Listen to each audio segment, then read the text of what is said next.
سر میرا سوال یہ ہے، کوئی بھی شخص جو ہے کاروبار کے دوران چیز بیچتے ہوئے یہ بولتا ہے کہ یہ میری خرید بھی نہیں ہے، حالانکہ اس کی خرید اس سے سستی ہوتی ہے، تو وہ بیچنا اس کا جائز ہے یا ناجائز؟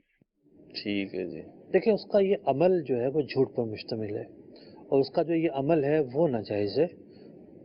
تجارت جو اس نے کی ہے، اگر اس میں دھوکہ نہیں پایا گیا، بعض اوقات جو ہے بندہ بول دیتا ہے کہ جناب میری تو خرید بھی نہیں ہے، میں آپ کو دے رہا ہوں، جی لیکن وہ دیتا مارکیٹ ریٹ پر ہی ہے۔ جی، ریٹ ایسا نہیں کسٹمر بھی سمجھ رہا ہوتا ہے۔ ریٹ ایسا نہیں ہوتا کہ مارکیٹ سے زیادہ اس نے لیا ہے جھوٹ بول کر، تو یہ دھوکہ دینا نہیں پایا گیا، لیکن جھوٹ بولنے کا گناہ پایا گیا۔ ٹھیک اور بہت سارے صورتوں کے اندر دھوکہ بھی پلیس ہو جاتا ہے۔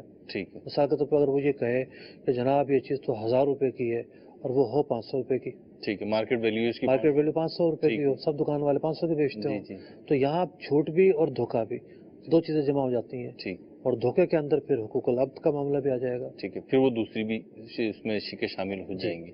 تو بہرحال اس سے مفت پھر وہ سودے کا کیا حکم ہوگا؟ میں نے عرض کیا نا کہ اگر دھوکہ نہیں پایا گیا تو ایک جرم ہے، ٹھیک ہے سودا تو ٹھیک ہے، آمدنی بھی حلال ہو گئی ہے، ٹھیک ہے، لیکن جو جھوٹ بولا وہ گناہ ہے۔ یعنی سودا تو جائز ہو گیا۔ اگر دھوکے کی صورت پائی گئی جی تو اب اس کی آمدنی پر بھی اس کا اثر پڑے گا۔